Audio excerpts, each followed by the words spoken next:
Hello students, इस video के माध्यम से हम लोग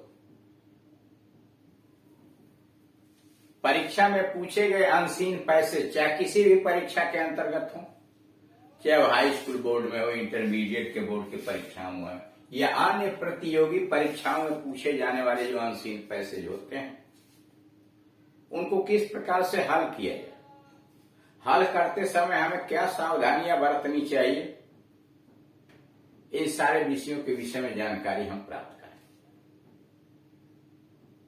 अनसीन पैसेज बच्चों से इसलिए पूछा जाता है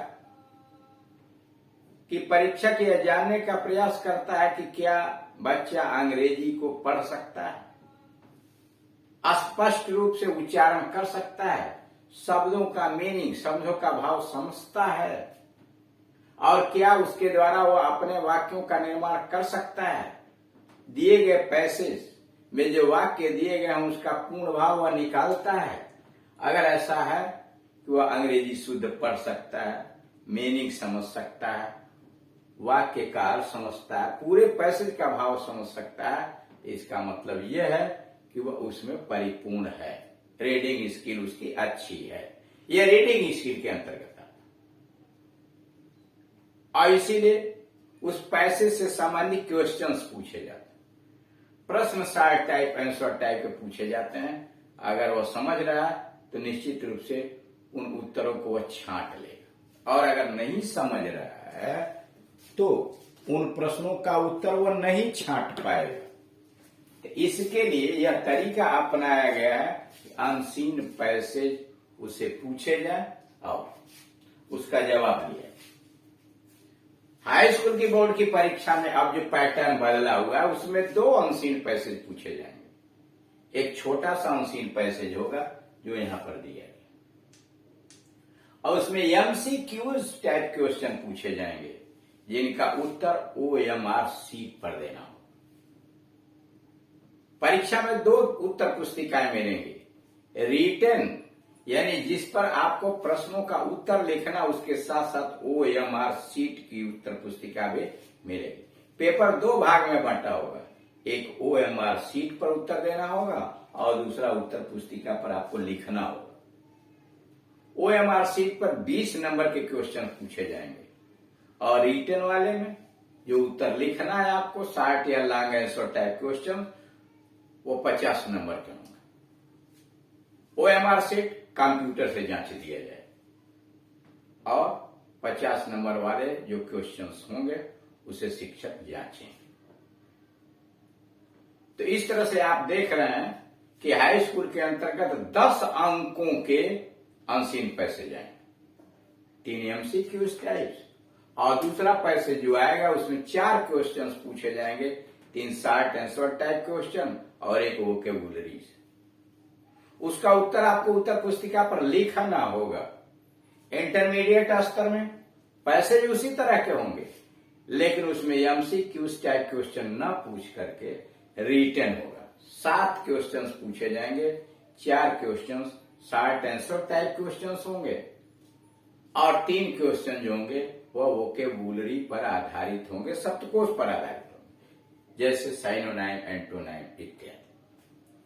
उन प्रश्नों को कैसे हल किया जाए, क्या सावधानियां बरतनी जाए, इसके लिए इस अनसीन के पार्ट के अंतर्गत 1 से लेकर 3 और 9 से लेकर 15 के बीच में विस्तृत रूप से समझाया गया कि अनसीन पैसेज को कैसे पढ़िए, प्रोनाउन को कैसे आप उसमें परिवर्तित कीजिए, ही, दे, देम, देयर इत्यादि का कैसे आप उसको करेंगे और किस प्रकार से हल करेंगे। I, we, you, their, I, you, your इत्यादि से उत्तर देने से आप बचेंगे।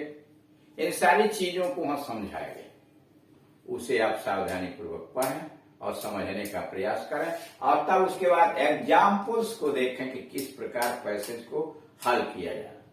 यहाँ जो एग्जाम्पल दिया गया है, रीड द फॉलोइंग पैसेज, निम्नलिखित गद्य खंड को पढ़िए, केयरफुली, सावधानी पूर्वक निम्नलिखित गद्य खंड को पढ़िए, and answer the questions given below, और नीचे जो प्रश्न दिए गए हैं उनका उत्तर लिखिए। Answer the questions given below.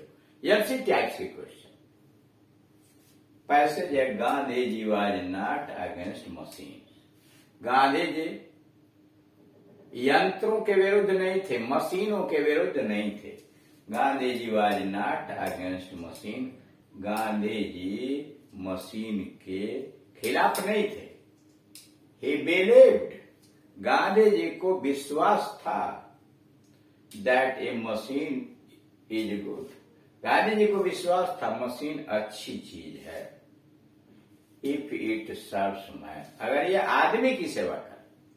Gandhi ji को विश्वास था कि मशीन अच्छी है अगर यह आदमी की सेवा करे। बट इट इज हार्मफुल, लेकिन मशीन हानिकारक है। बट इट इज हार्मफुल, लेकिन मशीन हानिकारक है। When it seeks to master him, अगर यह उस पर अधिकार जमाने का प्रयास करती है, उसका मालिक बनने का प्रयास करती है। He was against large scale use of machine. Gandhi ji मशीनों के विस्तृत पैमाने पर, बड़े पैमाने पर प्रयोग के खिलाफ थे। He was against the large scale use of machine. Gandhi ji मशीनों के बड़े पैमाने पर प्रयोग के खिलाफ थे। Because he wanted to utilize the immense manpower. Because he wanted to utilize, क्योंकि वह प्रयोग करना चाहते थे। Because he wanted to utilize the immense manpower, अपार मानव शक्ति का प्रयोग करना चाहते थे। एंड कैटिल पावर, और पशु ऑफ इंडिया, क्योंकि वह भारतवर्ष के अपार मानव शक्ति और पशु शक्ति का प्रयोग करना चाहते। He was completely in favor of village and cadre interest. वह पूर्ण रूप से गांव तथा कुटीर उद्योग, विलेज एंड कॉटेज इंडस्ट्री, गांव तथा कुटीर उद्योग के समर्थक थे, पक्षधार थे। So that people could employ their own resources, ताकि लोग अपने स्रोतों का, संसाधनों का प्रयोग कर सकें। People could employ their own resources, लोग अपने संसाधनों का प्रयोग करें। To improve their in economic condition, कि लोग अपने आर्थिक स्थिति का सुधार करने के लिए अपने संसाधनों का प्रयोग करें। Gandhi ji was a believer, Gandhi ji विश्वास करने वाले थे in self dependence. Gandhi ji आत्मनिर्भरता में विश्वास करने वाले थे। So that people might not rely on British, ताकि लोग अंग्रेजों पर निर्भर न रह सके। So that people might not rely on British and foreigners for their prosperity, ताकि लोग अपनी समृद्धि के लिए, अपनी संपन्नता के लिए ब्रिटिश सरकार अथवा अन्य विदेशियों के ऊपर निर्भर न रह सके। अब क्वेश्चन उसके आधार पर बना है। Question number 1, when is a machine harmful according to Gandhi ji. Gandhi ji के अनुसार एक मशीन कब हानिकारक होती है? When is a machine harmful, एक मशीन कब हानिकारक है? अकॉर्डिंग टू गांधी जी, गांधी जी के अनुसार।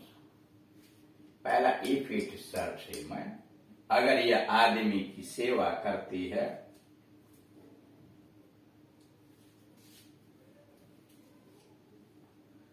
If it removes man power, अगर यह आदमी के शक्ति को अलग कर देती है, हटा देती है। If it is one large scale, if it is on a large scale, अगर यह बड़े पैमाने पर प्रयोग होती है। If a man starts totally depending on it, अगर आदमी पूर्ण रूप से उस पर निर्भर होना शुरू हो जाता है, तब यह उसके लिए हानिकारक है। डी वाला सही है। If a man starts totally depending on it, अगर एक आदमी पूर्ण रूप से उस पर निर्भर करने लगता है तो उसके लिए हानिकारक है। Question number 2, why was Gandhi ji in favour of village? Gandhi ji गांव के पक्ष में क्यों थे? Cottage industry. गांधी जी ग्रामीण और कुटीर उद्योग के पक्ष में क्यों थे? A because they are on small scale, क्योंकि वह छोटे पैमाने पर होते हैं। दूसरा, because they are run by man power और कैपिटल पावर, इसलिए उनका मानना था कि ये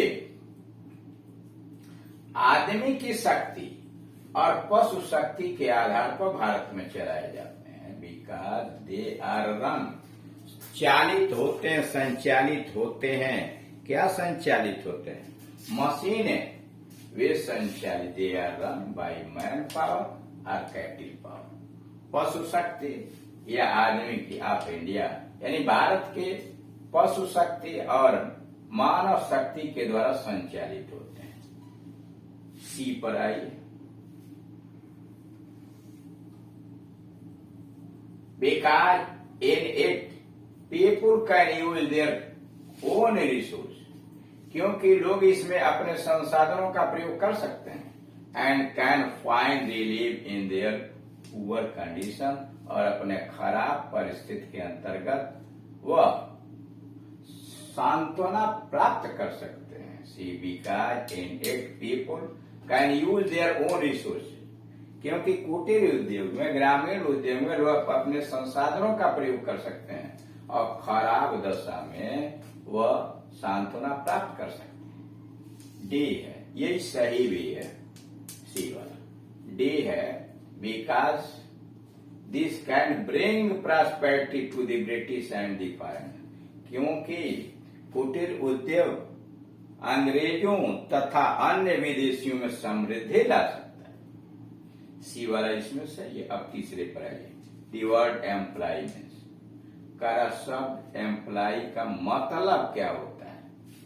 यूज, प्रयोग करना। गिव, सर्विस, योगदान देना, ये सही है। बी मेक, बिजी, व्यस्त करना। ब्रिंग, ले आना, यानी तीसरे में बी सही है, गिव सर्विस।